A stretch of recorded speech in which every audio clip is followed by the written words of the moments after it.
ಇವತ್ತು ಗಣೇಶ ಚತುರ್ಥಿ. ಗಣಪತಿಯ ಸ್ಮರಣೆಯನ್ನು ವಿಶೇಷವಾಗಿ ಮಾಡಬೇಕು. ಶ್ರೀಕೃಷ್ಣ ಪರಮಾತ್ಮನ ಸ್ಮರಣೆಯನ್ನು ಮಾಡಬೇಕು. ಗಣಪತಿ ಹೇಳಿದಂತೆ ಈ ಚತುರ್ಥಿಯ ದಿನ ಚಂದ್ರನ ದರ್ಶನವನ್ನು ಮಾಡಿದರೆ ಅಪವಾದಗಳು ಬರ್ತದೆ. ಎಲ್ಲ ಸತ್ಕಾರ್ಯಗಳನ್ನೇ ಮಾಡಿದವನಾಗಿದ್ದರೂ ಕೂಡ ತಪ್ಪು ಮಾಡದಿದ್ದರೂ ತಪ್ಪು ಮಾಡಿದ್ದಾನೆ ಅಂತ ಅವನಿಗೆ ಅಪವಾದಗಳು ಬರ್ತದೆ. ಆ ಅಪವಾದಗಳ ಪರಿಹಾರ ಮಾಡಿಕೊಳ್ಳುವುದು ಹೇಗೆ? ಶ್ರೀಕೃಷ್ಣ ಪರಮಾತ್ಮನ ಸ್ಮರಣೆಯನ್ನು ಮಾಡಿದರೆ. ಸಿಂಹ ಪ್ರಸೇನಮವಧೀತ್ ಸಿಂಹೋ ಜಾಂಬವತಾ ಹತಃ ಸುಕುಮಾರ ಕಮಾರೋದೀಹಿ ತವಹ್ಯೇಷಸ್ಯಮಂತಕಃ. ಈ ಶ್ಲೋಕವನ್ನು ಹೇಳಿದರೆ ಅಪವಾದಗಳ ಪರಿಹಾರವಾಗ್ತದೆ ಅಂತ. ಸೂರ್ಯನ ಅರ್ಥಾತ್ ಸೂರ್ಯಾಂತರ್ಗತ ನಾರಾಯಣನ ಉಪಾಸನೆಯನ್ನು ಮಾಡಿ ಸತ್ರಾಜಿತ್ ಶ್ರೇಷ್ಠವಾದ ಸ್ಯಮಂತಕ ಮಣಿಯನ್ನು ತೆಗೆದುಕೊಂಡು ಬರ್ತಾನೆ. ಸೂರ್ಯನೇ ಕೆಳಗೆ ಬರ್ತಾ ಇದ್ದಾನೆ ಅಂತ ಅಂದುಕೊಂಡ್ರು ಗೋಪಾಲಕರು. ನಕ್ಕು ಬಿಟ್ಟ ಕೃಷ್ಣ. ಸೂರ್ಯ ಅಲ್ಲೋ, ಸೂರ್ಯೋಪಾಸನೆ ಮಾಡಿದ ಸೂರ್ಯ ಭಕ್ತ ಬರ್ತಾ ಇದ್ದಾನೆ ಸತ್ರಾಜಿತ ಸ್ಯಮಂತಕ ಮಣಿಯನ್ನು ತೆಗೆದುಕೊಂಡು. ಸೂರ್ಯನೇ ಬರ್ತಾನೆ ಅಂತ ನೀವು ತಿಳಿದಿದ್ದೀರಿ. ಬಂದಿದ್ದಾನೆ ಸತ್ರಾಜಿತ. ಎಲ್ಲರೂ ಆ ಮಣಿಯನ್ನು ನೋಡಿದ್ದಾರೆ, ಆಶ್ಚರ್ಯಪಟ್ಟಿದ್ದಾರೆ. ಎಲ್ಲಿ ಮಣಿಯ ಪೂಜೆ ನಡೆಯುತ್ತೆ ಅಲ್ಲಿ ಯಾವುದೇ ಮಹಾಮಾರಿ ಇಲ್ಲ, ತಿಳಿದುಕೊಳ್ಳಿ. ಈ ಸಂದರ್ಭದಲ್ಲಿ ಬಹಳ ಪ್ರಸ್ತುತ ಇದೆ. ಮಹಾಮಾರಿ ದೋಷದ ಪರಿಹಾರಕ್ಕಾಗಿ ಆ ಸತ್ಯಭಾಮಾದೇವಿಯನ್ನು ಮದುವೆ ಮಾಡಿಕೊಂಡು ಸ್ಯಮಂತಕ ಮಣಿಯನ್ನು ಪುನಃ ತಂದುಕೊಟ್ಟಂತಹ ಪರಮಾತ್ಮನ ಸ್ಮರಣೆ ಮಾಡಿದರೆ ಮಹಾಮಾರಿಯ ಪರಿಹಾರವಾಗುವುದರಲ್ಲಿ ಯಾವ ಸಂಶಯ ಇಲ್ಲ. ಎಲ್ಲ ಮಹಾಮಾರಿ ರೋಗಗಳು ಅರಿಷ್ಟಗಳು ಯಾವುದೂ ಇಲ್ಲದೇ ಇರುವಂತೆ ಆ ಸ್ಯಮಂತಕ ಮಣಿ ಪರಿಹಾರವನ್ನು ಮಾಡುತ್ತದೆ. ಸೂರ್ಯಾಂತರ್ಗತ ನಾರಾಯಣನ ವಿಶೇಷವಾದ ಅನುಗ್ರಹದಿಂದ ನೋಡಿ. ಆರೋಗ್ಯಂ ಭಾಸ್ಕರಾದಿಚ್ಛೇತ್. ಸೂರ್ಯಾಂತರ್ಗತ ನಾರಾಯಣನ ಅನುಗ್ರಹದಿಂದಲೇ ನಮಗೆ ಆರೋಗ್ಯ ಸಿಗೋದು. ಆ ಸೂರ್ಯಾಂತರ್ಗತ ನಾರಾಯಣನ ಪ್ರಸಾದ ರೂಪದಲ್ಲಿ ಬಂದಂತಹ ಸ್ಯಮಂತಕ ಮಣಿ ಇದ್ದಲ್ಲಿ ಮಹಾಮಾರಿ ಮೊದಲಾದ ರೋಗಗಳಿಲ್ಲ ಅಂತಾರೆ. ಅತಿವೃಷ್ಟಿ ಅನಾವೃಷ್ಟಿಗಳಿಲ್ಲ ಅಂತಾರೆ. ನಿತ್ಯದಲ್ಲಿಯೂ ಕೂಡ 160 ತೊಲಿ ಬಂಗಾರವನ್ನು ಕೊಡ್ತಿತ್ತು ಪೂಜೆಯನ್ನು ಮಾಡಿದರೆ. ಪೂಜೆ ಮಾಡಿದರೆ ಕಣ್ಣು ಮುಚ್ಚಿ ಪೂಜೆ ಮಾಡಿ ಕಣ್ಣು ತೆಗೆದರೆ 160 ತೊಲಿ, 8 ಭಾರ. ಒಂದು ಭಾರ ಅಂದರೆ 20 ತೊಲಿ, 8 ಭಾರ ಬಂಗಾರವನ್ನು ಕೊಡ್ತಾ ಇತ್ತು ಆ ಸ್ಯಮಂತಕ ಮಣಿ. ಅಂತಹ ಅದ್ಭುತವಾದ ಸ್ಯಮಂತಕ ಮಣಿ ಬಹಳ ಚೆನ್ನಾಗಿದೆಯಲ್ಲೋ, ನನಗೆ ಕೊಟ್ಬಿಡ್ತೀಯಾ ಅಂತ ಒಂದು ಮಾತು ಅಂದ ಕೃಷ್ಣ. ಅದೆಲ್ಲ ಕೊಡಲಿಕ್ಕಾಗೋದಿಲ್ಲ, ನಾನು ತಪಶ್ಚರ್ಯ ಮಾಡಿದೆ. ಪರವಾಗಿಲ್ಲ, ನೀನೇ ಇಟ್ಕೋ ಅಂದ. ಹೊರಟು ಬಿಟ್ಟ ಕೃಷ್ಣ. ಅಷ್ಟೇ, ಮುಗಿದೋಯ್ತು. ಆದರೆ ಒಂದು ದಿನ ಇದ್ದಕ್ಕಿದ್ದ ಹಾಗೆ ಸ್ಯಮಂತಕ ಮಣಿ ಕಾಣಿಸ್ತಾ ಇಲ್ಲ. ಪ್ರಾಯ ಕೃಷ್ಣನೇ ತೆಗೆದುಕೊಂಡಿರಬಹುದು ಅಂತಂದ ಸತ್ರಾಜಿತ. ಕೃಷ್ಣನ ಪರಾಕ್ರಮ, ಪೂತನಾ ಸಂಹಾರವನ್ನು ಆರಂಭ ಮಾಡಿಕೊಂಡು ದಿನದಲ್ಲಿಯೂ ತೋರಿಸಿದ ಪರಾಕ್ರಮ ಗೊತ್ತು. ಹೆಚ್ಚು ಮಾತಾಡೋ ಹಾಗಿಲ್ಲ. ಏಕಾಂತದಲ್ಲಿ ಒಬ್ಬರ ಕಿವಿ ಒಳಗೆ ಹೇಳಿದ, ಕರ್ಣೇ ಕರ್ಣೇ ಜಪಂಜನಾಹ. ಒಬ್ಬರ ಕಿವಿಯಿಂದ ಒಬ್ಬರಿಗೆ ಹೋಯಿತು. ದೇವರಿಗೆ ಕೇಳಿಸ್ತು, ಭಾಳ ತಡ ಮಾಡಿ ಕೇಳಿಸ್ತು ಅಲ್ಲ ಪಾಪ. ಎಲ್ಲ ಕಡೆಗಿದೆ ಪರಮಾತ್ಮನಿಗೆ ಕಿವಿಗಳು, ಸರ್ವಜ್ಞ ಶಿಖಾಮಣಿ. ವ್ಯವಹಾರದ ದೃಷ್ಟಿಯಲ್ಲಿ ಕರ್ಣೇ ಕರ್ಣೇ ಜಪಂಜನಾಹ. ಅದರ ಅರ್ಥ ಏನು ಗೊತ್ತಾ? ಒಬ್ಬೊಬ್ಬರ ಕಿವಿಗೆ ಹೇಳಿದರು, ಅವರು ಇನ್ನೊಬ್ಬರಿಗೆ ಹೇಳಿದರು, ಅವರು ಇನ್ನೊಬ್ರಿಗೆ ಹೇಳಿದರು, ಕೊನೆಗೆ ಕೃಷ್ಣನಿಗೆ ಹೋಯಿತು ಅಂತ ಅರ್ಥ ಅಲ್ಲ. ಕರ್ಣೇ ಕರ್ಣೇ ಜಪಂಜನಾಹ. ಯಾರ್ಯಾರ ಮುಂದೆ ಮಾತಾಡ್ತಿದ್ರೋ ಅದೆಲ್ಲ ಕೃಷ್ಣನ ಕಿವಿ ಒಳಗೆ ಮಾತಾಡ್ತಿದ್ರು ಅಂತ. ಯಾಕೆಂದರೆ ಎಲ್ಲ ಕಡೆಗೆ ಕೃಷ್ಣನ ಕಿವಿಗಳಿವೆ. ಹೀಗಾಗಿ ಎಲ್ಲರಿಗೂ ಕೂಡ ಕೃಷ್ಣನೇ ಅಂತರ್ಯಾಮಿಯಾಗಿ ಕೇಳಿಸ್ಬೇಕಾದ್ದರಿಂದ ಎಲ್ಲರೂ ಕೃಷ್ಣನ ಕಿವಿಯೊಳಗೆ ಉದ್ದಾಗಾಯಿತು. ಕೃಷ್ಣ ಅಂದ ಈ ಅಪವಾದ ಪರಿಹಾರ ಮಾಡಬೇಕು ಅಂತ ನೇರವಾಗಿ ಎಲ್ಲ ಯಾದವರನ್ನು ಕರೆದುಕೊಂಡು ಹೊರಟ. ತೋರಿಸಿದ. ಅಲ್ಲಿ ಪ್ರಸೇನ ಸತ್ರಾಜಿತನ ತಮ್ಮ ಬಿದ್ದಿದ್ದ. ನೋಡಿ, ಮಣಿಯನ್ನು ತೆಗೆದುಕೊಂಡು ಹೋಗಿದ್ದಾನೆ, ಇಲ್ಲಿ ಸತ್ತು ಬಿದ್ದಿದ್ದಾನೆ. ಅದರ ಮುಂದೆ ಸಿಂಹದ ಹೆಜ್ಜೆಗಳು. ಅದನ್ನು ಹುಡುಕಿಕೊಂಡು ಹೋದರೆ ಸಿಂಹ ಸತ್ತು ಬಿದ್ದಿದೆ. ಅಲ್ಲಿ ಮುಂದೆ ಕರಡಿಯ ಹೆಜ್ಜೆಗಳು. ಅದು ನೋಡಿದರೆ ಒಂದು ಗುಹೆಯೊಳಗೆ ಪ್ರವೇಶ ಮಾಡಿದೆ. ಎಲ್ಲ ಯಾದವರು ಹೊರಗೆ ನಿಂತಿದ್ದಾರೆ. ತಾನು ಮಾತ್ರ ಪರಮಾತ್ಮ ಒಳಗೆ ಹೋದ. 28 ದಿನಗಳ ಕಾಲ ಯುದ್ಧವಾಗಿದೆ ಜಾಂಬವಂತನ ಜೊತೆಗೆ. ಕೊನೆಗೆ ಗೊತ್ತಾಯಿತು ಜಾಂಬವಂತನಿಗೆ, ನನ್ನ ಸ್ವಾಮಿ ಶ್ರೀರಾಮಚಂದ್ರನೇ ಶ್ರೀಕೃಷ್ಣ ಪರಮಾತ್ಮ, ಅತ್ಯಂತ ಅಭಿನ್ನನಾದವನು. ಅನುವ್ಯಾಖ್ಯಾನದಲ್ಲಿ ಶ್ರೀಮನ್ಯಾಯ ಸುಧಾ ಗ್ರಂಥದಲ್ಲಿ ಇದನ್ನೇ ಉದಾಹರಣೆ ಮಾಡುತ್ತಾರೆ. ಪರಮಾತ್ಮನ ರೂಪಗಳಿಗೆ ಸರ್ವಥಾ ಭೇದ ಇಲ್ಲ, ಅತ್ಯಂತ ಭೇದ ಇದೆ ಎನ್ನುವುದು ಜ್ಞಾನಿಗಳಿಗೆ ಪ್ರತ್ಯಕ್ಷ ಅಂತ. ಜಾಂಬವಂತನಿಗೆ ಪ್ರತ್ಯಕ್ಷ. ರಾಮನೇ ಕೃಷ್ಣ ಅಂತ. ಸ್ಪಷ್ಟವಾಗಿ ಅವನಿಗೆ ಅನುಸಂಧಾನ ಬಂದಿದೆ. ಮೈ ನುಗ್ಗು. ದೇವರಿಂದ ಪೆಟ್ಟು ತಿಂದರೆ, ಒಂದು ಪೆಟ್ಟು ಸಾಕು. 18 ದಿವಸದ ಪೆಟ್ಟು ತಿಂದರೆ ಏನಾಗಬೇಕು ಅವನ ಗತಿ. ಆದರೆ ಅಷ್ಟೇ ಪ್ರೀತಿಯಿಂದ ಪರಮಾತ್ಮ ಒಂದು ಸಲ ತನ್ನ ಕೈಯನ್ನು ಆಡಿಸಿದ ಮೈ ಮೇಲೆ. ಯುದ್ಧ ಆಡಿದ್ದೇನೋ ಇಲ್ಲೋ ಅಂತೂ ಗೊತ್ತಾಗಿಲ್ಲ ಅವನು. ಮತ್ತೆ ಧೃಷ್ಟಪುಷ್ಟನಾಗಿ ತರುಣನಾಗಿ ತಯಾರಾಗಿದ್ದಾನೆ. ತ್ರೇತಾಯುಗದ ಜಾಂಬವಂತ ದ್ವಾಪರ ಯುಗದ ತರುಣನಾಗಿ ತಯಾರಾದ. ತಾನು ಮಾಡಿದ ಅಪರಾಧದ ಪರಿಹಾರಕ್ಕಾಗಿ ತನ್ನ ಮಗಳಾದ ಜಾಂಬವತಿಯನ್ನು ಕೊಟ್ಟು ಮದುವೆ ಮಾಡಿ ಸೆಮಂತಕ ಮಣಿಯನ್ನು ಸಮರ್ಪಣೆ ಮಾಡಿದ್ದಾನೆ ಪರಮಾತ್ಮನಿಗೆ. ಅದನ್ನು ತಂದು ಸಭಾಮಧ್ಯದಲ್ಲಿ ಸತ್ರಾಜಿತನಿಗೆ ಶ್ರೀಕೃಷ್ಣ ಪರಮಾತ್ಮ ಕೊಡ್ತಾನೆ. ನಾನು ತೆಗೆದುಕೊಂಡದ್ದಲ್ಲ, ಇಷ್ಟು ಜನ ಸಾಕ್ಷಿ ಇದ್ದಾರೆ ನೋಡು ಅಂತ. ಆಗ ಅವನೂ ಕೂಡ ಬೇರೆ ಏನು ಮಾತಾಡಲಿಕ್ಕೆ ಗೊತ್ತಾಗದೆ ತನ್ನ ಮಗಳಾದ ಸಾಕ್ಷಾನ್ ಮಹಾಲಕ್ಷ್ಮೀದೇವಿಯ ಅವತಾರ. ಜಾಂಬವತಿಯಲ್ಲಿ ಕೇವಲ ಲಕ್ಷ್ಮೀದೇವಿಯ ಸನ್ನಿಧಾನ, ಆದರೆ ಸಾಕ್ಷಾತ್ ಮಹಾಲಕ್ಷ್ಮಿಯ ಅವತಾರಳಾದಂತಹ ಸತ್ಯಭಾಮಾದೇವಿಯನ್ನು ಕೊಟ್ಟು ಸೆಮಂತಕ ಮಣಿಯನ್ನು ಕೊಟ್ಟು ಮದುವೆ ಮಾಡಿಕೊಟ್ಟಿದ್ದಾನೆ. ಆ ಸೆಮಂತಕ ಮಣಿಯನ್ನು ಅಕ್ರೂರನ ಹತ್ತಿರ ಇಟ್ಟಿದ್ದಾನೆ. ನೀನೇ ಇಟ್ಟುಕೋ, ಇದನ್ನು ಪೂಜೆ ಮಾಡ್ತಾ ಇರು ಅಂತ. ನೀನೇ ಇಟ್ಟುಕೋ ಅಂತ ಸತ್ರಾಜಿತನಿಗೆ ಕೊಟ್ಟಿದ್ದಾನೆ. ಮುಂದೆ ಅಕ್ರೂರನಿಗೆ ಕೊಡ್ತಾನೆ. ಸತ್ರಾಜಿತನಿಗೆ ಕೊಟ್ಟು ಪೂಜೆ ನೀನು ಮಾಡು, ಅದರಿಂದ ಬಂದ ಬಂಗಾರ ಮಾತ್ರ ನನ್ನ ಮನೆಗೆ ಕಳಿಸು ಅಂತ ಪರಮಾತ್ಮ ಹೇಳಿದ. ಈ ರೀತಿ ಈ ಕಥೆಯಲ್ಲಿ ನಾವು ತಿಳಿಯಬೇಕಾದ ತತ್ವ ಎಲ್ಲವೂ ದೇವರದೇ. ದೇವರೇ ಕೊಟ್ಟದ್ದು. ಸೂರ್ಯಾಂತರ್ಗತ ನಾರಾಯಣನೇ ಕೊಟ್ಟದ್ದು ಮಣಿ. ಆ ಸೂರ್ಯಾಂತರ್ಗತನಾದ ಶ್ರೀಕೃಷ್ಣನೇ ಮತ್ತೆ ಕೇಳಿದಾಗ ಕೊಟ್ಟಿಲ್ಲ. ಅದು ದೊಡ್ಡ ತಪ್ಪು ಸತ್ರಾಜಿತ ಮಾಡಿದ್ದು. ಎಲ್ಲವೂ ದೇವರದು.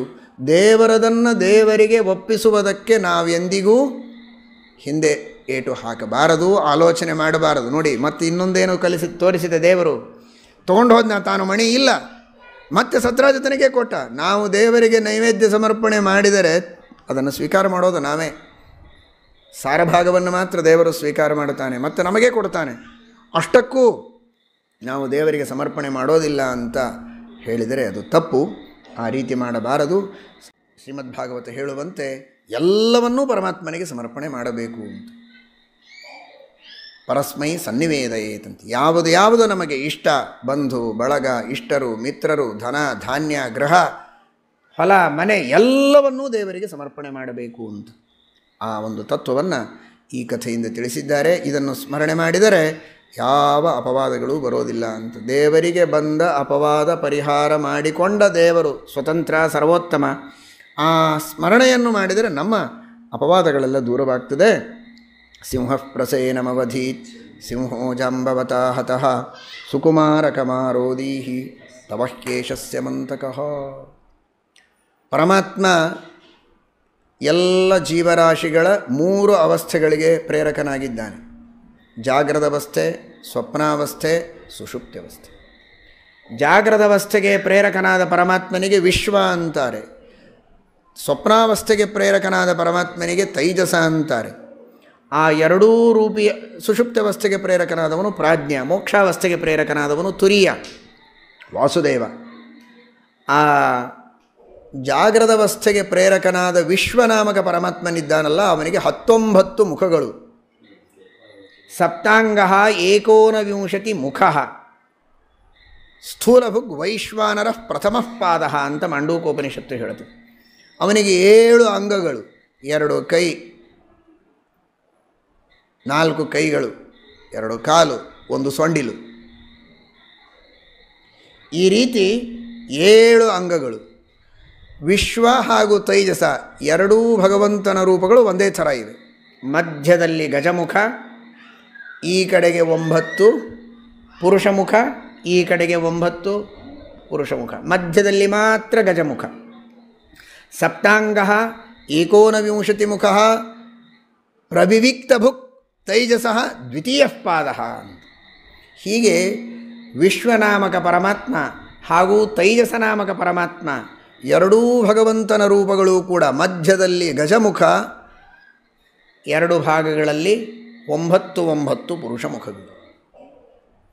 ಈ ಎರಡೂ ರೂಪಿಯಾದ ಪರಮಾತ್ಮನ ಧ್ಯಾನವನ್ನು ನಿರಂತರವಾಗಿ ಮಾಡಿದ್ದಕ್ಕೆ ತಮ್ ಯಥಾ ಉಪಾಸತೆ ತದೇವ ಭವತಿ ಅಂತ ಆ ಪರಮಾತ್ಮನ ಉಪಾಸನೆಯನ್ನು ವಿಶೇಷವಾಗಿ ಮಾಡಿದ್ದಾನೆ ಗಣಪತಿ ಅನ್ನುವುದಕ್ಕಾಗಿ ಗಣಪತಿಗೆ ಗಜಮುಖ ಬಂತು.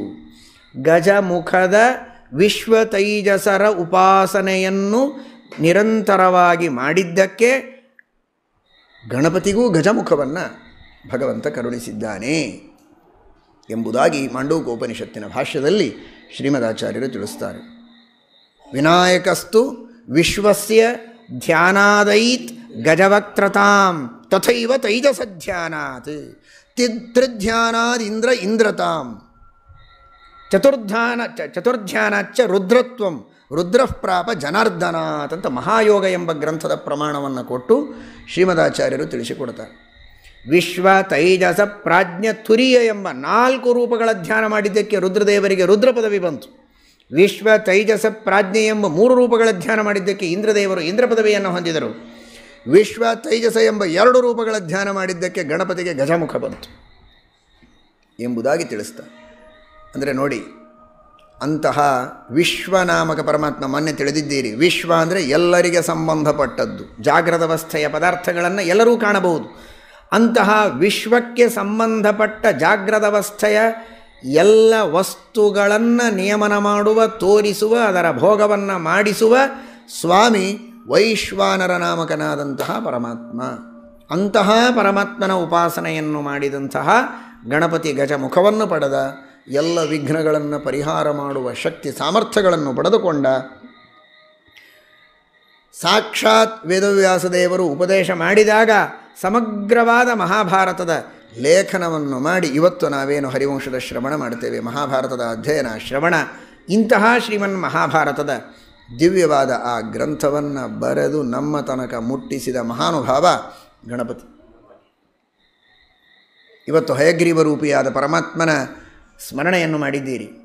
ಹಯಗ್ರೀವ ರೂಪಿಯಾದ ಪರಮಾತ್ಮನ ಧ್ಯಾನ ಶ್ಲೋಕವನ್ನು ಶ್ರೀಮದಾಚಾರ್ಯರು ಹೇಳುತ್ತಾರೆ. ವಂದೇ ತುರಂಗವದನಂ ಶಶಿಬಿಂಬ ಸಂಸ್ಥಂ ಚಂದ್ರಾವದಾತಮೃತಾತ್ಮಕರೈಸ್ಸಮಂತಾತ್ ಅಂಡಾಂತರಂ ಬಹಿರಪಿ ಪ್ರತಿಭಾಸಯಂತಂ ಶಂಖಾಕ್ಷಪುಸ್ತಕ ಸುಬೋಧಯುತಾಬ್ಜಬಾಹುಂ.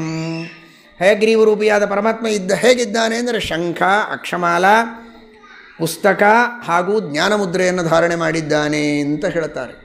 ಹಾಗಾದರೆ ಹಯಗ್ರೀವ ರೂಪಿಯಾದ ಪರಮಾತ್ಮನೇ ಅನಾದಿ ಕಾಲದಿಂದ ತನ್ನ ಕೈಯಲ್ಲಿ ಪುಸ್ತಕವನ್ನು ಧಾರಣೆ ಮಾಡಿದ್ದಾನೆ. ಆ ಕಾಲದಲ್ಲಿ ಲಿಪಿಗಳೇ ಇರಲಿಲ್ಲ, ಗಣಪತಿ ಬರೆದಿದ್ದಾನೆ ಎನ್ನುವ ಕಥೆಯೇ ಸುಳ್ಳು, ಮಹಾಭಾರತದಲ್ಲಿರುವ ಆ ಅಧ್ಯಾಯಗಳೇ ಪ್ರಕ್ಷಿಪ್ತ ಅಂತ ಕೆಲವರು ವಿಕ್ಷಿಪ್ತ ಬುದ್ಧಿಯಿಂದ ಹೇಳುವುದುಂಟು. ಅದಲ್ಲ, ಸ್ಪಷ್ಟವಾಗಿ ಪುಸ್ತಕವನ್ನು ಧಾರಣೆ ಮಾಡಿದ್ದಾರೆ ಹಯಗ್ರೀವ ದೇವರು ಅಂತ ಶ್ರೀಮದ್ ಆನಂದತೀರ್ಥ ಭಗವತ್ಪಾದಾಚಾರ್ಯರು ವರ್ಣನೆ ಮಾಡುತ್ತಾರೆ. ಶಾಸ್ತ್ರದಿಂದ ನಾವು ಶಾಸ್ತ್ರದ ಇತಿಹಾಸವನ್ನೆಲ್ಲ ತಿಳಿಯಬೇಕು, ಶಾಸ್ತ್ರೀಯವಾದ ವಿಷಯಗಳನ್ನು. ಇವತ್ತಿನ ಲೌಕಿಕರ ಸಂಶೋಧನೆಗೆ ನಾವು ಮೋಸ ಹೋಗಿ ಲಿಪಿಗಳೇ ಇರಲಿಲ್ಲ ಅಂತೆಲ್ಲ ಚಿಂತನೆ ಮಾಡುವುದು ಸರಿಯಾದದ್ದಲ್ಲ. ಸರಸ್ವತಿ ಕೈಯಲ್ಲಿ ಪುಸ್ತಕವನ್ನು ಧಾರಣೆ ಮಾಡಿದ್ದಾಳೆ ಅಂತ ಧ್ಯಾನ ಶ್ಲೋಕದಲ್ಲಿ ಹೇಳ್ತಾರೆ. ಮುದ್ರಾಂಚ ತತ್ವದೃಶಯೇ ವರ ಪುಸ್ತಕಂಚ. ಸರಸ್ವತಿ ತನ್ನ ಕೈಯಲ್ಲಿ ಪುಸ್ತಕವನ್ನು ಧಾರಣೆ ಮಾಡಿದ್ದಾಳೆ ಅಂತ ಶ್ರೀಮದಾಚಾರ್ಯರು ಹೇಳುತ್ತಾರೆ. ಭಾಗವತದ ಪುರಾಣಗಳಲ್ಲಿ ಮಹಾಭಾರತದಲ್ಲಿ ಪುಸ್ತಕದ ಬಗ್ಗೆ ವರ್ಣನೆ ಬರುತ್ತದೆ. ಭಾಗವತ ಪುಸ್ತಕವನ್ನು ಲೇಖನ ಮಾಡಿ ದಾನ ಮಾಡಿದರೆ ಇಷ್ಟು ಪುಣ್ಯ. ಮಾಸಮಾಹಾತ್ಮ್ಯಗಳಲ್ಲೆಲ್ಲ ಬರ್ತದೆ, ಇಂತಿಂಥ ಮಾಸಮಾಹಾತ್ಮ್ಯಗಳನ್ನು ಬರೆದು ದಾನ ಮಾಡಿದರೆ ಪುಣ್ಯ ಅಂತ. ಭಾಗವತದ ಮಹಾತ್ಮ್ಯದಲ್ಲಿ ಪದ್ಮಪುರಾಣದಲ್ಲಿ ಭಾಗವತ ಗ್ರಂಥದ ಮಹಿಮೆಯನ್ನು ವರ್ಣನೆ ಮಾಡ್ತಾರೆ, ಪುಸ್ತಕದ ವರ್ಣನೆಯನ್ನು ಮಾಡ್ತಾರೆ. ಕೇವಲ ಮುಖದಿಂದ ಮುಖಕ್ಕೆ ಬರ್ತಾ ಇತ್ತು, ಪುಸ್ತಕಗಳೇ ಇರಲಿಲ್ಲ ಅಂತಲ್ಲ. ಬ್ರಹ್ಮವೈವರ್ತ ಪುರಾಣಗಳಲ್ಲಿ ನಿನ್ನೆ ಕೇಳಿದಿರಿ, ನೆಲದ ಮೇಲೆ ಏನೇನಿಡಬಾರದು ಅಂತ. ಶಾಸ್ತ್ರ ಗ್ರಂಥಗಳನ್ನು ಬರೆದದ್ದನ್ನು, ಪುಸ್ತಕಗಳನ್ನು ಬಾಯಿಯಿಂದ ಬಾಯಿಗೆ ಮಾತ್ರ ಹೋಗ್ತಾ ಇದ್ದರೆ ನೆಲದ ಮೇಲೆ ಇಡೋ ಪ್ರಶ್ನೆ ಏನಲ್ಲಿ? ಪುಸ್ತಕಗಳನ್ನು ನೆಲದ ಮೇಲೆ ಇಡಬೇಡಿ, ಒಂದು ಪೀಠದ ಮೇಲೆ, ವ್ಯಾಸಪೀಠದ ಮೇಲೇ ಇಡಬೇಕು ಅಂತ ಬ್ರಹ್ಮವೈವರ್ತ ಪುರಾಣ ಅನೇಕ ಕಡೆಗೆ ಹೇಳುತ್ತದೆ. ಇದೆಲ್ಲ ನಾವು ಗಮನಿಸಿದರೆ ಲಿಪಿಗಳಿತ್ತು, ಪುಸ್ತಕಗಳಿದ್ದವು. ಗಣಪತಿ ವೇದವ್ಯಾಸದೇವರ ಉಪದೇಶದಂತೆ ಬರೆದದ್ದನ್ನು ಮಹಾಭಾರತ ಏನು ಉಲ್ಲೇಖ ಮಾಡುತ್ತದೆ ಆದಿಪರ್ವದಲ್ಲಿ, ಅದು ಅತ್ಯಂತ ಸತ್ಯವಾದದ್ದು.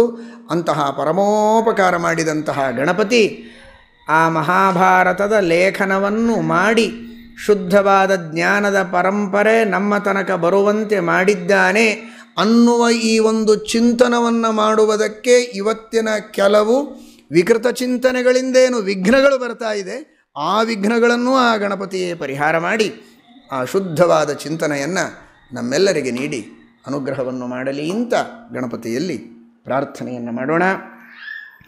ಚಾರುದೇಷ್ಣನಾಗಿ ಪರಮಾತ್ಮನ ಪುತ್ರನಾಗಿ ಅವತಾರ ಮಾಡಿದಂತಹ ಮಹಾನುಭಾವ ಗಣಪತಿ. ಈ ಗಣಪತಿಯ ಪೂಜೆಯನ್ನು ಮಾಡಿಯೇ ಎಲ್ಲ ಮಹಾನುಭಾವರು ತಮ್ಮ ಕಾರ್ಯಗಳನ್ನು ಪರಿಪೂರ್ಣ ಮಾಡಿಕೊಂಡಿದ್ದಾರೆ, ಯಶಸ್ಸನ್ನು ಪಡೆದಿದ್ದಾರೆ. ಗಣಪತಿಯ ಸ್ಮರಣೆ ಮಾಡದೆ ಅಮೃತಮಥನ ಮಾಡಿದ್ದಕ್ಕೇನೆ ಅಮೃತಮಥನ ಕಾಲದಲ್ಲಿ ಮಧ್ಯದಲ್ಲಿ ವಿಘ್ನ ಬಂತಂತೆ. ವಿಲೋಕ್ಯ ವಿಘ್ನೇಶ ಗತಿಂ ಸುರೇಶ್ವರ ಅಂತ ಭಾಗವತ ವರ್ಣನೆ ಮಾಡುತ್ತದೆ. ಅದರರ್ಥ ಆ ಗಣಪತಿಯ ಪೂಜೆಯನ್ನು ಸಕಲ ಶುಭ ಕಾರ್ಯಗಳ ಪ್ರಾರಂಭದಲ್ಲಿ ಮಾಡಬೇಕು ಅನ್ನುವುದನ್ನು ದೇವರು ಜಗತ್ತಿಗೆ ತೋರಿಸಿಕೊಟ್ಟಿದ್ದಾರೆ. ಆ ಗಣಪತಿಗೆ ಗಣೇಶ ಅಂತ ಕರೀತಾರೆ. ಗಣ ಈಶ ಗಣೇಶ. ಯಾಕೆ ಗಣೇಶ ಅಂತ ಕರೀತಾರೆ ಅಂತ ಬ್ರಹ್ಮವೈವರ್ತ ಪುರಾಣ ಹೇಳುತ್ತದೆ.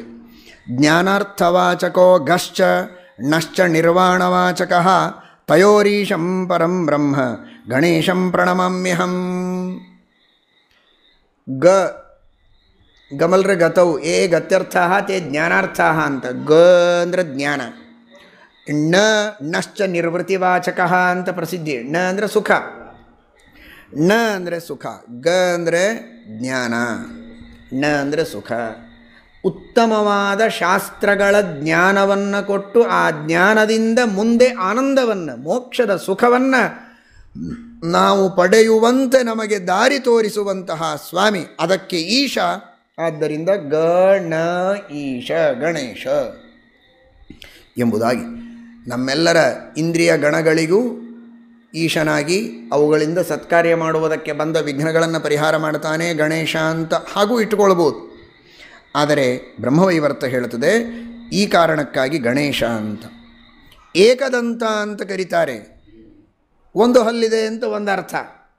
ಇನ್ನೊಂದು ಅರ್ಥ ಏಕ ಅಂದರೆ ಮುಖ್ಯ, ದಂತ ಅಂದರೆ ಬಲ. ಏಕ ಶಬ್ದ ಪ್ರಧಾನಾರ್ಥ, ದಂತಶ್ಚ ಬಲವಾಚಕ. ಬಲಂ ಪ್ರಧಾನಂ ಸರ್ವಸ್ಮಾದ್ ಏಕದಂತಂ ನಮಾಮ್ಯಹಂ. ಉತ್ತಮವಾದ ಬಲಶಾಲಿಯಾಗಿದ್ದಾನೆ ಗಣಪತಿ. ವಿಘ್ನಗಳ ಪರಿಹಾರ ಮಾಡುವ ಮಹಾಬಲ ಅವನಲ್ಲಿದೆ. ಆದ್ದರಿಂದ ಏಕದಂತ ಅಂತ ಕರೀತಾರೆ. ಹೇರಂಬ ಅಂತ ಕರೀತಾರೆ. ಹೇ ಅನ್ನುವ ಶಬ್ದಕ್ಕೆ ದೀನರು ಅಂತ ಅರ್ಥ, ಕಷ್ಟದಲ್ಲಿದ್ದವರು ಅಂತ ಅರ್ಥ. ದೀನಾರ್ಥವಾಚಕೋ ಹೇಶ್ಚ ರಂಭ ಪಾಲನವಾಚಕ. ಪಾಲಕಂ ದೀನಲೋಕಾನಾಂ ಹೇ ರಂಭಂ ಪ್ರಣಮಾಮ್ಯಹಂ. ಹೇ ಯಾವಾಗಲೂ ಹೇ ಅಂತ ಒದರ್ತಾ ಇರ್ತಾರಲ್ಲ, ದೀನರಾಗಿ ಕಷ್ಟದಿಂದ ದುಃಖದಿಂದ ಅಂಥವರೆಲ್ಲರನ್ನ ರಂಭ ಅಂದರೆ ಪಾಲನೆ ಮಾಡ್ತಾನೆ, ಅವರೆಲ್ಲರನ್ನ ರಮಿಸ್ತಾನೆ, ರಂಭಿಸ್ತಾನೆ. ಆದ್ದರಿಂದ ಹೇ ರಂಭ. ಕನ್ನಡ ಅಲ್ಲ ಮತ್ತೆ ಇದು ಸಂಸ್ಕೃತ ಶ್ಲೋಕ. ದೀನರನ್ನು ರಂಭ, ರಮಿಸುತ್ತಾನೆ, ಸಂತೋಷಪಡಿಸ್ತಾನೆ, ಅವರನ್ನು ಪಾಲನೆ ಮಾಡ್ತಾನೆ. ಆದ್ದರಿಂದ ಅವನಿಗೆ ಹೇರಂಬ ಅಂತ ಕರೀತಾರೆ. ಆಮೇಲೆ ವಿಘ್ನ. ವಿಘ್ನ ಅನ್ನುವ ಶಬ್ದಕ್ಕೆ ವಿಘ್ನಗಳು, ವಿಪತ್ತುಗಳು, ಆಪತ್ತುಗಳು ಅಂತ ಅರ್ಥ. ನಾಯಕ ಅಂದರೆ ಅವುಗಳನ್ನೆಲ್ಲ ನಾಶ ಮಾಡಿ ಹಾಕ್ತಾನೆ ಅಂತ ಅರ್ಥ. ಆದ್ದರಿಂದ ವಿನಾಯಕ. ವಿಪತ್ತಿವಾಚಕೋ ವಿಘ್ನ ನಾಯಕ ಖಂಡನಾರ್ಥಕ. ವಿಪತ್ಖಂಡನಕಾರಂ ತಂ ಪ್ರಣಮೇ ವಿಘ್ನನಾಯಕಂ. ಇನ್ನು ಮುತ್ತಾತ. ಅಪ್ಪ ರುದ್ರ, ತಾತ ಬ್ರಹ್ಮ, ಮುತ್ತಾತ ವಿಷ್ಣು. ಮರಿಮಗನ ಮೇಲೆ ಪ್ರೀತಿಯಿಂದ ತಿನ್ನಲಿಕ್ಕೆ ಕೊಡ್ತಾನೆ, ಬೇಕಾದಷ್ಟು ತಿನ್ನಲಿಕ್ಕೆ ಕೊಟ್ಟಿದ್ದಾನೆ. ಪವಿತ್ರವಾದ ವಿಷ್ಣು ನೈವೇದ್ಯವನ್ನು ತಿನ್ನಲಿಕ್ಕೆ ಕೊಡ್ತಾನೆ. ಇನ್ನು ತಂದೆ ರುದ್ರದೇವರು, ಅವರೂ ಬೇಕಾದಷ್ಟು ಪ್ರೀತಿಯಿಂದ ಪರಮಾತ್ಮನಿಗೆ ನಿವೇದನ ಮಾಡಿದ್ದನ್ನು ಕೊಡ್ತಾರೆ. ಆ ಎಲ್ಲ ತಿಂದು ಉದರವನ್ನು ದೊಡ್ಡದಾಗಿ ಮಾಡಿಕೊಂಡದ್ದರಿಂದ ಲಂಬೋದರ ಅಂತ ಕರೀತಾರೆ. ವಿಷ್ಣುದತ್ತೈಶ್ಚ ನೈವೇದ್ಯೈ ಯಸ್ಯ ಲಂಬಂ ಪುರೋದರಂ ಪಿತ್ರಾದತ್ತೈಶ್ಚ ವಿವಿಧೈ ವಂದೇ ಲಂಬೋದರಂಚತಂ.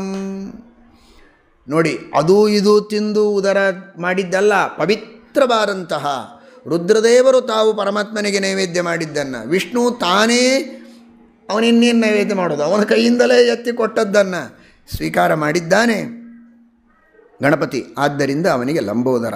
ಇನ್ನು ಶೂರ್ಪಕರ್ಣ. ಮರದಂತೆ ಕಿವಿಗಳಿವೆ, ಆದ್ದರಿಂದ ಶೂರ್ಪಕರ್ಣ ಅಂತ. ಏನು ಸುಮ್ಮನೆ ಇವೆಯಾ ಕಿವಿಗಳು? ಅವನ ಕಿವಿ ಮರದ ಹಾಗೆ ಇದ್ದರೆ ನಮಗೇನು ಉಪಯೋಗ? ಅಲ್ಲ. ಶೂರ್ಪಾಕಾರೌ ಚ ಯತ್ಕರ್ಣೌ ವಿಘ್ನವಾರಣಕಾರಕೌ ಸಂಪದ್ದೌ ಜ್ಞಾನರೂಪೌ ಚ ಶೂರ್ಪಕರ್ಣಂ ನಮಾಮ್ಯಹಂ. ಅವುಗಳು ಹೀಗೆ ಅವನು ಕಿವಿ ಆಡಿಸ್ತಾ ಇದ್ದರೆ ನಮ್ಮ ವಿಘ್ನಗಳೆಲ್ಲ ದೂರ ಆಗ್ತಾ ಇವೆ ಅಂತ ಅರ್ಥ. ನಮಗೆ ವಿಶೇಷವಾದ ಸಂಪತ್ತು ಬರ್ತಾ ಇದೆ, ಜ್ಞಾನ ಕೊಡ್ತಾ ಇದ್ದಾನೆ ಅಂತ ಅರ್ಥ. ಆ ಜ್ಞಾನಪ್ರದನಾಗಿ ಸಂಪತ್ಪ್ರದನಾಗಿ ವಿಘ್ನ ಪರಿಹಾರಕನಾಗ್ತಾನೆ ಆ ಕಿವಿಗಳನ್ನು ಆ ರೀತಿ ಮಾಡೋದರಿಂದ. ಇನ್ನು ಪರಮಾತ್ಮನ ಪ್ರಸಾದ ಪಾರಿಜಾತ ಪುಷ್ಪಗಳನ್ನು ಕೊಡ್ತಾರೆ ದುರ್ವಾಸ ಋಷಿಗಳು ಆ ಇಂದ್ರನಿಗೆ. ಆ ಇಂದ್ರದೇವರು ತನಗೆ ಕೊಟ್ಟ ನಿರ್ಮಾಲ್ಯವನ್ನು, ಅರ್ಕಪುಷ್ಪ ಅಂತ ಕೆಲವು ಪುರಾಣದಲ್ಲಿದೆ, ಬ್ರಹ್ಮವೈವರ್ತದ ಪ್ರಕಾರ ಪಾರಿಜಾತ ಪುಷ್ಪವನ್ನು ಕೊಡ್ತಾರೆ. ಆ ಪರಮಾತ್ಮನಿಗೆ ಅತ್ಯಂತ ಪ್ರಿಯವಾದ ಹನುಮಂತ ದೇವರ ವಿಶೇಷ ಪಾರಿಜಾತಸ್ಯ ಪುಷ್ಪೇಶು ಆಂಜನೇಯ ಸದಾ ಸ್ಥಿತಃ ಅಂತಹ ಹನುಮಂತ ದೇವರ ವಿಶೇಷ ಸನ್ನಿಧಾನಕ್ಕೆ ಪಾತ್ರವಾದ, ಪರಮಾತ್ಮನಿಗೆ ಪ್ರೀತಿ ಪಾತ್ರವಾದ ಪಾರಿಜಾತ ಪುಷ್ಪವನ್ನು ದೇವರಿಗೆ ಏರಿಸಿ ಕೊಡ್ತಾರೆ. ಇಂದ್ರ ತಾನು ಸ್ವೀಕಾರ ಮಾಡಿ ತಲೆ ಮೇಲೆ ಹಾಕೋಬೇಡೋ, ಐರಾವತದ ಮೇಲೆ ಹಾಕಿಬಿಟ್ಟು ಆ ಐರಾವತ ತಿರಸ್ಕಾರ ಮಾಡಿದ್ದರಿಂದ ಶಾಪ ಕೊಡ್ತಾರೆ. ಅದೆಲ್ಲ ಕಥೆ ನಿಮಗೆ ಗೊತ್ತಿದೆ. ಆ ಐರಾವತದ ತಲೆಯನ್ನೇ ತಂದು ಈ ಗಣಪತಿಗೆ ಜೋಡಿಸ್ತಾರೆ ಅಂತ ಇದೆ. ಯಾವ ಪುಷ್ಪವನ್ನು ಐರಾವತದ ತಲೆಯ ಮೇಲೆ ಹಾಕಿದ ಆ ಐರಾವತದ ತಲೆಯನ್ನೇ ಕತ್ತರಿಸಿ, ಅದಕ್ಕೆ ಮತ್ತೆ ಬೇರೆ ತಲೆ ಬಂದಿದೆ, ಆ ಐರಾವತದ ತಲೆಯನ್ನೇ ಕತ್ತರಿಸಿ ಗಣಪತಿಗೆ ಜೋಡಿಸಿದ್ದು ಅಂತ ಉಪಾಸನೆ ಮಾಡಿದ್ದು ವಿಶ್ವತೈಜಸರ ಉಪಾಸನೆ. ಆ ನಿಮಿತ್ತ ಆದದ್ದು ಈ ರೀತಿ ಅಂತ ಬ್ರಹ್ಮವೈವರ್ತ ಪುರಾಣ ವರ್ಣನೆ ಮಾಡುತ್ತದೆ. ಹೀಗಾಗಿ ವಿಷ್ಣು ಪ್ರಸಾದಂ ಮುನಿನಾ ದತ್ತಂ ಯನ್ಮೂರ್ಧ್ನಿ ಪುಷ್ಪಕಂ ತದ್ ಗಜೇಂದ್ರ ಮುಖಂ ಕಾಂತಂ ಗಜವಕ್ತ್ರಂ ನಮಾಮ್ಯಹಂ. ಗಜವಕ್ತ್ರ ಅಂತ ಯಾಕೆ ಹೆಸರು ಬಂತು ಅಂದರೆ, ವಿಷ್ಣುವಿನ ನಿರ್ಮಾಲ್ಯವಾದ ಪಾರಿಜಾತ ಪುಷ್ಪವನ್ನು ಶಿರಸಾಧಾರಣೆ ಮಾಡಿದ ಐರಾವತದ ತಲೆಯನ್ನು ಇಲ್ಲಿ ತಂದು ಜೋಡಿಸಿದ್ದಕ್ಕೆ ಇವನಿಗೆ ಗಜವಕ್ತ್ರ ಅಂತ ಹೆಸರು ಬಂತು ಅಂತ. ಇನ್ನು ಗುಹಾಗ್ರಜ ಅಂತ ಕರೀತಾರೆ. ಗುಹನನ್ನೇ ಅಗ್ರಜ ಅಂತ ಕೆಲವು ಕಡೆಗೆ ಹೇಳ್ತಾರೆ. ಇಲ್ಲಿ ಗುಹನಿಗೆ ಇವನು ಅಗ್ರಜ ಅಂತ ವರ್ಣನೆ ಮಾಡ್ತಾರೆ. ಸ್ಕಂದನಿಗೆ ಅಗ್ರಜನಾದದ್ದರಿಂದ ಗುಹಾಗ್ರಜ ಅಂತ. ಈ ರೀತಿ ಈ 8 ನಾಮಗಳ ಅರ್ಥವನ್ನು ತಿಳಿದು ಯಾರು ಪಾರಾಯಣ ಮಾಡ್ತಾರೋ 3 ಹೊತ್ತು, ತ್ರಿಸಂಧ್ಯಂ ಯಃ ಪಠೇನ್ ನಿತ್ಯಂ ಸ ಸುಖೀ ಸರ್ವತೋ ಜಯೀ ತಥೋ ವಿಘ್ನಾಃ ಪಲಾಯಂತೆ ವೈನತೇಯಾದ್ಯಥೋರಗಾಃ. ಗಣೇಶ್ವರ ಪ್ರಸಾದೇನ ಮಹಾಜ್ಞಾನಿ ಭವೇ ಧ್ರುವಂ. ಉತ್ತಮ ಜ್ಞಾನ ಬರ್ತದೆ ಗಣಪತಿಯಿಂದ. ಬರೇ ವಿಘ್ನ ಪರಿಹಾರ ಅಂತ ತಿಳ್ಕೊಬೇಡ್ರಿ. ವಿದ್ಯಾ ಗಣಪತಿ ಉತ್ತಮವಾದ ವಿದ್ಯೆಯನ್ನು ಕೊಡ್ತಾನೆ, ಜ್ಞಾನವನ್ನು ಕೊಡ್ತಾನೆ. ಪುತ್ರಾರ್ಥಿ ಲಭತೆ ಪುತ್ರಂ ಭಾರ್ಯಾರ್ಥಿ ಕುಶಲಾಂ ಸ್ತ್ರೀಯಂ ಮಹಾಜಡಃ ಕವೀಂದ್ರಶ್ಚ. ದೊಡ್ಡ ಶಿಖಾಮಣಿ ಮಹಾ ವಿದ್ಯಾವಂತನಾಗ್ತಾನೆ. ವಿದ್ಯಾವಂಶ್ಚ ಭವೇದ್ ಧ್ರುವಂ ಎಂಬುದಾಗಿ ಆ ಗಣಪತಿಯ ನಾಮಾಷ್ಟಕದ ಮಹಿಮೆಯನ್ನು ಬ್ರಹ್ಮವೈವರ್ತ ಪುರಾಣ ವರ್ಣನೆ ಮಾಡುತ್ತದೆ. ಅಂತಹ ಗಣಪತಿ ನಮಗೆಲ್ಲ ಶುದ್ಧವಾದ ಜ್ಞಾನ ಭಕ್ತಿಗಳನ್ನು ಕೊಟ್ಟು ಪ್ರತಿ ಜನ್ಮದಲ್ಲಿಯೂ ಭಗವಂತನೇ ಸರ್ವೋತ್ತಮ, ಸರ್ವಕರ್ತ, ಸರ್ವನಿಯಾಮಕ ಎಂಬ ಅನುಸಂಧಾನವನ್ನು ನೀಡಲಿ ಎಂಬುದಾಗಿ ಪ್ರಾರ್ಥನೆಯನ್ನು ಮಾಡೋಣ. ಹರಯೇ ನಮಃ. ಶ್ರೀಕೃಷ್ಣ.